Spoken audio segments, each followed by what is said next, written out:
Hello,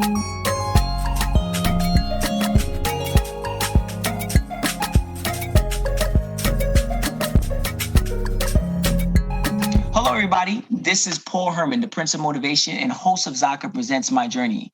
We are creating this vulnerable and positive platform where you can get inspired and motivated from different leaders from our community. Today, our guest is Dr. Garvey René, who is the Associate Director of Cardiac Caths Lab in Northern Westchester Hospital and Interventional Cardiologist at Caremount Medical. Welcome to the show, Dr. Garvey. All right, thank you. Thank you for welcoming me. Very appreciated. No worries, no worries. I know I have a lot of questions, and I know the listeners are dying to hear a little bit more about you and your story. I want to kind of dive right in first to this Westchester 40 under 40 Rising Stars recipient. Could you tell me a little bit more about that? When I was reading over your bio, that sounded very interesting.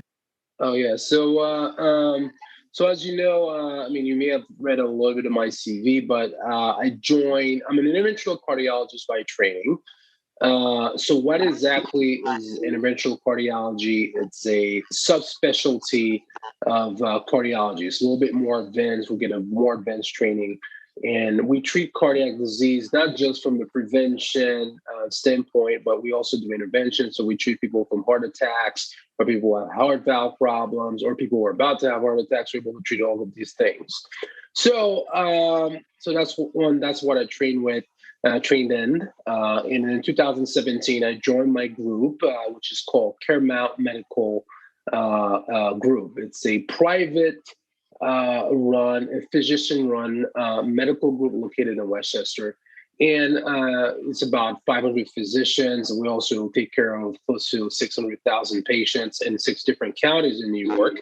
So by joining this group, I actually started their interventional cardiology program for them. You know, they did not have that specialty before, and I was the first one in the group's history to actually bring this new specialty and new technologies involved, pretty much in extending advanced cardiac care for all the patients in that region, especially in New York, starting from Westchester all the way up to Dutchess County, Putnam County, and even Kingston County. I was able to extend all that care. So as a result, because of all these, of all the things and how I pretty much change how cardiology care is delivered in a group, I was nominated for this award, which was given to pretty much someone who was under 40 and any business leader under 40 located in the county of Westchester. And that was by the Business Council of Westchester, which is the top Westchester business bureau in that county. Now, how many recipients? Like, is it something just yourself? You're one of them? No, so there are 40. There are 40 recipients, and that's why they call it 40 under 40. So there are 40 recipients of different industries, different business, where 40 young business leaders who all got the same award, for our contribution to our business community, and all of us under the age of 40. And when I won the award, I think I was about 34, about 35. Okay. So yeah. Well, congratulations on that. I think that's very impressive. Obviously, when you start to incline in your profession, it's always good to be recognized for the work that you do. And I know, obviously, you have a long history of actually putting in some serious work and visiting a lot of places. A lot of work, man. A lot of work. So it's a blessing to be recognized. Now, I want to I obviously want to jump in that right away, because I was thinking like it was like a pageant or something. I was like 40 under 40 rising stars. I was like, something's going on over here. But I wanted to, my next thing is to kind of just peel back to like the beginning. Let's go back to like where it all started off. I know you're originally from Haiti. Is that correct? Yes, I was born and raised in Haiti. And then I grew up in Haiti pretty much till I was about 16 years old. Okay. And then I left Haiti pretty much after my 10th grade, come to Miami, Florida. I finished high school in Miami. And from Miami there on, and then I did all my college and medical school training in the U.S. Now, when growing up in Haiti, do you feel like the education in Haiti was different from the education, obviously, coming up in the U.S.? I mean, I think not only it was like different in a bad way. I mean, I went primarily to all boys Catholic school in Haiti. Okay, so it was a very strong Catholic education, and it was very rigorous, very disciplined education. I mean, of course, where I went to Haiti, even if it was a very good school, compared to American school, we did not have the same resources. We did not have all the exposure to, let's say, computer coding, or, we did not have like it just because of the technology that was in the US. Of course, we did not have access to all that. However, the one thing that we did learn, and we did learn the work ethic. So there's no question about, the work ethic and the discipline. Those are great foundations that I was able to obtain in Haiti even before I moved to the US. And I think applying the same concept in an environment where I actually had resources, in an environment where, I was able to match that with talent and technology and, finances and all that stuff, I think I was able to help me grow. Now, leaving out of Haiti, obviously, to come to the US, what was like one of the, matter of fact, before I even get into like the transition from Haiti into the US, obviously growing up, you had a lot of, the educational components going on. You had your family that was obviously backing you, but what made you decide that you wanted to move into the medical field? What made you decide you want to be a doctor? Like, what was that? How did you find your purpose? Well, I mean, at first I wasn't really sure that I wanted to go into medicine, but I would say my mother in Haiti, my mother was already a doctor, a physician there. She used to practice. She used to teach in the School of Medicine in Haiti, one of the 2 or 3 schools of medicine that they have. And she was also an internist, also did some cardiology as well. So I used to see the kind of work that she was doing when she was in Haiti. I was already exposed to that. My dad was more of a lawyer / businessman person. So I used to see, again, also some of the work that he used to do as well. But I would say it was more towards high school, towards the end of my high school in Miami. And then that I started to discover my talents. And, I was strongly encouraged, by some of my professors to apply. When they saw that I was good in biology, I was good in science, and I was also very good with people, which is also a combination that you kind of need to be a very good physician. You cannot just be very good with science, but you need to be very good with people. That my teachers encouraged me, maybe you should consider a career in medicine. And that's when I decided to apply to Johns Hopkins. So Johns Hopkins in Baltimore, as you may know, they've been a lot in the news lately because of all the COVID calculation. They have a very strong pre-medical programs and a very strong preparation for people who want to go into medicine, and a very good school of medicine as well. So that's when I decided to go to Johns Hopkins so I could begin my medical career, or at least begin my exposure to medical career, and eventually pursue other things. Now that transition from Haiti to the States, like obviously it is a massive difference. Obviously, it's a culture shock as well too. Coming from Haiti, being an immigrant, coming into the States, like what was one of the biggest challenges that you face, being an immigrant, coming into the medical field, and actually, transitioning from the school system in Haiti to obviously the school system in the States? I would say by far is the language. It was such a massive, it was such a different. Because the thing is, I mean, even though when you're Haiti, you're a teenager, you know a little bit about American culture, and you love American culture. American songs. We know P. Diddy. We know all these other stuff. We're trying to do this thing, but it's a different thing when you actually have to write your first essay in English when you're in 11th grade. You know what I'm saying? So that was the massive challenge. Just trying to learn all you learned, but now trying to do that in English and trying to compete with Americans at their same level when you never actually studied in English proper, for your first 15, 16 years of your life. So I would say the English language, mastering the English language to compete with American kids. I would say that was initially the hardest challenge. And of course, there's certain other things. You're just trying to learn how to navigate the American education system. The American education system is structured a lot more different compared to the Haitian school systems and like, trying to find your way, trying to find even how to apply to college, trying to find, what to apply into, how does that work, who to speak to, where to get mentors, how to get, financial aid and things of the sort. All these, I think, were, quite challenges for, an immigrant. I mean, it's a challenge for American kids. Can you imagine for an immigrant kid? It's probably even harder because you don't know all these things. You don't always have the right orientation or right guidance, to do these things. So I would say that was those two were probably the hardest challenge.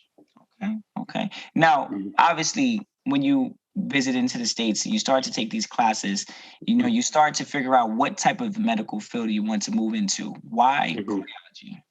So cardiology, I think one, I would say two primary reasons. It says one, is this something I found to be very fascinating. Even when I was in my first and second year of med school, I thought it to be very fascinating because cardiology was at the forefront of a lot of innovations. Okay. It's one of the fields where the progress has dramatically expanded over the last decade. For instance, we move in cardiology from doing things like open heart surgery to be able to replace someone's valves without cracking their chest open and being able to do it through a small artery in the groin and being able to send the same patients that normally would stay in the hospital 4 to 5 days after, they can go home, 1 or 2 days later. And then this is all technology that's happened pretty much when I was in med school until now. I actually applied this technology. So everything happened over the last decade. So I wanted to be part of that. I wanted to be part of that new innovation, all the cool things that was happening. I found cardiology to be very fascinating in that stand. And then also the second reason that I also wanted to go in cardiology was actually something that was personal. And when I was a third-year medical student at Cornell in New York City, my father had a heart attack. And he had a heart attack at the University of Miami. And, they were able to save him. He was saved by a legendary cardiologist, that interventional cardiologist down there. And, they were able to, keep him alive. And, thank God, like 12 years later, that my dad is still doing quite well, So again, so I saw, firsthand, the power of the field that I actually was leaning towards, and eventually that kind of confirmed it for me. That's the field that I wanted to go into, to be able to have that same impact, to be able to help people as quickly as possible and turn their lives around. True. For instance, cardiology is one of the few fields. I mean, medicine, we don't know everything, and we're still learning things. But I would say cardiology is one of the few fields where you really can fix someone, especially if you get to that person on time and early enough, you can actually really help them. Mm-hmm. So I know obviously you had some, some sad stories, some sad, obviously, moments by being a part of this whole thing, and obviously seeing it firsthand. Like obviously something like that has inspired you to actually pursue it even more, despite all the struggles that do come through it, right? That is correct. What is actually driving you? Like what drives you? What inspires you to be in the medical field the way you are, to lead by example, and to, constantly keep coming back, when despite all the struggles that are going on in the medical field right now with this pandemic, it is a very hard job to come back to every single day, so what's inspiring you? Well, I mean, and it's like, you're totally correct. A lot of challenges in the medical field, a lot of moving parts, anything from different angles, the challenges are coming, whether it's COVID, even before COVID, we had our own challenges and all that. But what really inspires me, I would say, is passion, and passion is something that, it's really hard to quantify. It's really hard, it's just something that if you have something I love, I really love what I do. I really like, helping patients. I really like turning their lives around. I really like being able to make a difference, in their lives and extending their lives and allowing them to, let's say, enjoy more, more weddings, more parties, more time with their kids, more time with their grandchildren, So all these things, every time I impact a patient, I don't just impact that one person. I feel that I'm impacting a whole family. And especially if I'm able to have a positive outcome, thank God, which happens more than 99% of the time, I feel that that's what keeps me going.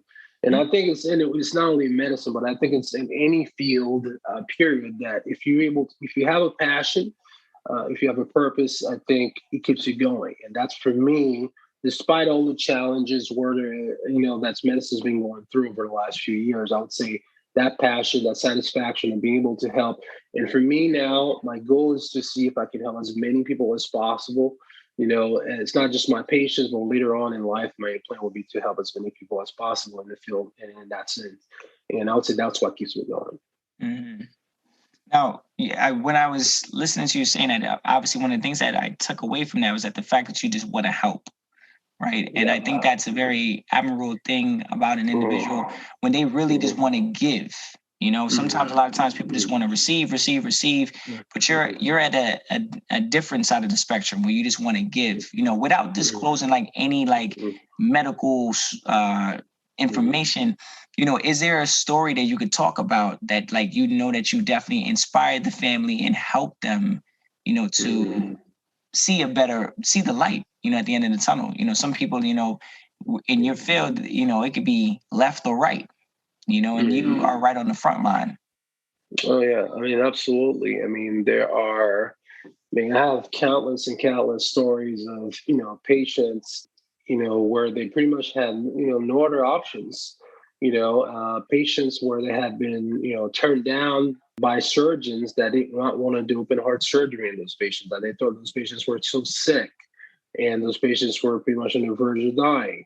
And those patients were incredibly, incredibly high risk. And by what we mean by high risk, high risks are, as a surgeon or a proceduralist, every time you do a procedure, you can have complications. And some patients, just by how they are, just by how sick they are, the risk of complication is just a lot higher.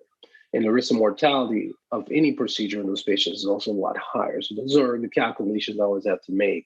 And I can remember in that one instance, that one patient, a gentleman who was, 74 years old, had some kidney problems, had been suffering quite a bit for maybe a full year, unable to breathe, and he comes in, had a valve problem. And then, I diagnosed him, and his family was like, beg me, please can you speed this up? Don't do this in a week or so. Just try to do it as quickly as you can, the whole valve thing. And you know what? He was very high risk, and we kept them. And I told the family, listen, your husband, your father is very high risk. Anything I can do, I could precipitate things, just the way he is. And the family, agreed us to take the risk, and thank God, we went and did 3 high-risk procedures in that gentleman, and we were able to fix his valve, fix his arteries or block before all that. And the gentleman now has been 2 years down the line, and he's still doing okay. He's still doing great despite COVID, despite the COVID stuff, despite all that stuff. He's been able to go to his granddaughter's wedding, being able to enjoy all these little pleasures of life. And that's, and that's one of the concrete things, one of the concrete examples. But there's plenty of other similar stories I can tell you about. And I think you sharing this story is a very, very powerful story, because obviously some people are very timid on moving into the medical field because of the stress that does come with it. You're talking about, losing lives, seeing people who are sick, people who can't afford the medicine or the services. But when you hear stories like that, it does inspire more people to be like, that's why I did join it in the first place. Like, you still remember your why you started off when you were in Haiti to where you are right now, to going for all the schooling. Something that, I know is very big in the medical field is obviously mental health. How do you manage all of this, the stress, figuring out how to manage your time with obviously your family, your friends, but also being on call 24/7, in a very demanding field? Well, like you said, it's very important. Mental health, take care of your health. And both mentally and physically, unfortunately, a lot of people in the medical field don't do that enough. We spend so much time taking care of other people that we don't take care of ourselves. But it is important. I cannot stress to you how important it is to keep control of both your mental health and your physical health. For me, I would say by trying to work out, by playing sports. I love playing tennis. Every Sunday if I can. Playing sports to me is one of the way I kind of address all my stresses, and I try to keep my physical health in check. I think allocating dedicated 3-4 times a week if you can to playing sports or exercising in general, I think is very important in helping you release stress but also maintaining your physical health. Okay. Good. So that's two. And then two, it's always, you try to, for emotional health, my family is very important to me. I'm very busy. Of course, I work, 60, 70 hours a week, and I can't always make it to my son's bedtime. Okay. But, I really try whenever I do have time, my precious time with my son and my wife, that's really precious to me. And I love it. And my weekends when we go away, we do things together, that's to me, that keeps me happy. And that helps me deal with all the things. I talk to my wife about my issues. Thank God, my wife's a psychologist, so she can help me. She can help me with dealing with some stuff from work. Even technically she shouldn't be my therapist, but she does. So that's been also helpful, just talking to her about things, and also not only talking to her about things, but to keep me grounded. About the work that I do, and there are times the highs are very high. But the lows can be very low. So you need to have someone. Yeah, not true. You need to have someone to keep you on a level, to keep you level pretty much. So that's what my wife does for me. In addition to all that. Well, they say behind every strong man is a strong woman. So you're very blessed to have a young lady like that by your side and a beautiful family to kind of help you do that. Absolutely. Something that, when I was obviously looking over your bio, I did a little bit of research myself and the team as well. And we came across it in 2015, according to the American College of Cardiology, less than, I want to say, maybe, let's just say 3% of African Americans were cardiologists, So that's a very small number. So being in a position right now of like leadership, have you noticed like anything changing? Are there more immigrants, minorities that are stepping up to be cardiologists? Like, what would you recommend for those individuals that are trying to step into this field? It's still, I would just say there's still a dearth of, what do we call underrepresented minorities. Okay, in cardiology, like there's no question about it. Like there's definitely not enough black men and not enough black women, period. In cardiology. I mean, same thing for Hispanics. There's the same problem. And you can see it, and I feel it. I can tell you, for instance, in Westchester and in Manhattan, for instance, I do not believe that there are more than 3 or 4 black interventional cardiologists. I think we're maybe 3 or 4 for all Westchester, Manhattan. And you're talking about Manhattan, which is 8 million people. Westchester has another 1 or 2 million people. That's a 10 million population. And there's not include more interventional cardiologists. If it comes to general cardiology, there may be a little bit more, but interventional cardiologists is not that many. And the thing is, I think it's something we need to work on as a field, and part of it has to start very early on, through the exposure, to let, young black men and women, young Latino men and Latinas, to let them know that, that's a field that they can enter and they can have a major impact in. If you look at, the stuff that are the Black and Latina community, like the things that impact them or the things that they die of the most, they're all related to cardiovascular disease in some way. They're all related to that, So the need for cardiovascular services, in those communities is immense. Trust me, it is a great. There's just a great need for that, and I definitely think we do need to attract more. Definitely attract more young kids from underrepresented minority from in these communities to go into cardiology network that it can have major impacts. How is it? Is it easy to get in? No, it's not easy to get in, but it is doable. It is doable with hard work. With good preparation. The preparation, I have to say, starts early. It's hard, but it starts early on. Okay, but I think it's doable. I think the numbers still need to go up. We still have a lot of work to do in that sense. And I'm glad you were able to share that with our listeners. That letting our listeners know that it is doable. I feel like sometimes we lose track of that. Because of the amount of hours work that needs to be done, the road is very, it's a very hard road, to travel down. But I'm glad you're able to mention that. I want to kind of one of my last questions to kind of wrap up in our interview today. I was going to say you've been doing a phenomenal job with that. I just want to know, obviously medical field is obviously a very big topic right now in the world of today. What studies are you paying attention to right now in the medical field? Like something that's alarming, something that's coming up.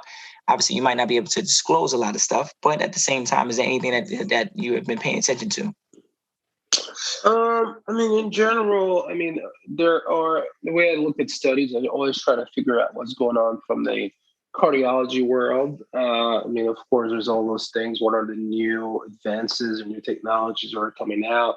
What are the new treatment? What are the new paradigms? What are the things that we need to change in cardiology? So those are some of the studies that I do pay attention to, but more so, I would say as of late, I'm very interested in the COVID stuff, and how I'm interested in COVID-1 in terms of the impact of COVID on the cardiovascular system. And then I'm also interested in COVID into how is going to, the vaccines may impact COVID, how, the vaccine can help us, maybe regain, a resemblance of normal. I'm interested in studies that tell me, okay, what is the expected protection that we may get from vaccines? Is that going to be a long term, or are you going to need booster shots? All these things are things I'm paying very close attention to as of late. So I think now we're getting some positive data, saying that maybe the Pfizer and the Moderna vaccine may actually provide longer protection than we think, and we can see that in countries where they do have a significant vaccination rate with the Pfizer and the Moderna vaccine, that even things such as the Delta variant is actually not being very prominent. So all these things I'm paying attention to. I'm paying attention to anything from cardiology related issues like advancing technologies to more COVID related things, COVID in the heart, and then COVID in general in the population, and then COVID in regards to the vaccine. All these are things that I'm paying attention to as of late. Well, obviously you have a very, very busy job. So I know you obviously finding the time to research new stuff, staying on top of the medical field is always a big thing. I feel like you're one of the professions where you constantly got to be following and up to date on stuff, because it will in some way affect you at some point in time, Absolutely. Also the important things, one of the reasons I wanted to mention why I do look at these, the COVID stuff, especially in regards to vaccination. I want to see how, the approach, the vaccination and communities of color, especially minority communities, think a little bit more about how we can actually attract more members of the minority communities to get the COVID vaccine. And then that is very important because in 2020, we know that from March, for instance, to June of 2020, and especially in New York where I live, that neighborhoods that were more Black and brown and also less affluent tended to suffer from COVID a lot more than other neighborhoods that were more affluent or whiter. We know that's a fact. And we also saw that trend, on a national basis. So it is important that, we are able to attract minority community, which will benefit the most from having the COVID vaccine. And I understand there is hesitancy, and the hesitancy, it comes from historical reasons. And of course, there's some misinformation out there, but there's definitely some historical reasons as to why this can happen. And of course, the medical community, we are working very hard to remedy, those issues. I want to let people know that, the vaccines that we have, especially the Pfizer and the Moderna vaccines, are very safe. Of course, there's always a tiny chance of side effects that can happen, but for the majority of patients, the benefits do outweigh the risks. I have gotten vaccinated myself. My wife, who was pregnant, also got vaccinated before baby was born. So yes, we did take the chance because we were able to weigh the benefits versus the risk of not getting vaccinated. And in that sense, we saw by reviewing the data that, of course, there's some chance of side effects that can happen, but again, it's a lot. The side effects are relatively short duration, minor for the majority of people, with a good benefit of having COVID antibodies, which should actually protect you from a long-term, from a bad outcome. So that is the thing that I do want to convince people about. And in that same frame of mind, it is not just the new technologies that, such as the COVID vaccine, that, we need to reach out to members of minority communities, but there are also a lot of newer cardiac technologies, cancer technologies, that it is important that we are able to integrate the minority communities and give them access to these things. Because in the last 10, 15 years, I can tell you that in cardiology, for instance, there have been some amazing technologies that we've been able to develop to prolong people's life and give them a chance to get procedures that can be done minimally invasively in ways that could never be done before. So it is important that we are able to not only educate minority communities, but integrate them in the health systems. Because at the end of the day, if every member of the community does better from a health standpoint, we all win. It is cheaper. It is more efficacious. It is the right thing to do. So yes, it is something that I think is very important, something that I think about quite a bit in that sense. So with that, I wanted to say thank you. Thank you for having me on the program. Thank you for allowing me to share my thoughts. I really appreciate the kind of work that you guys are doing. It is very inspiring, to be able to get, multiple members of the community, to inspire young people to keep doing great things. It is very important to let them know that, in the U.S., yes, the U.S. has some share of its issues, but big things can be achieved if you work hard.